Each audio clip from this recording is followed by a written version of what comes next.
And then through that calmness, you see all these choices. You say, okay, which way should I go? Oh, this way is sunny. I'm going this way. But this way is green and lush and sunny. I'm going to go this way.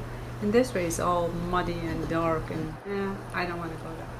Because you feel it. So your feelings is your, it's indication of which path you want to go and who you are.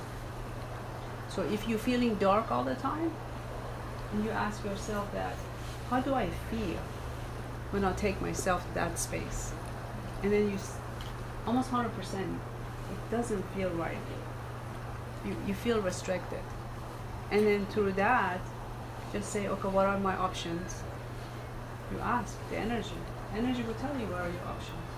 So the more you give work to the energy, the easier your life will get. It's like you have a maid 24 hours serving you. You know? Because you're the king and the queen of your universe, remember?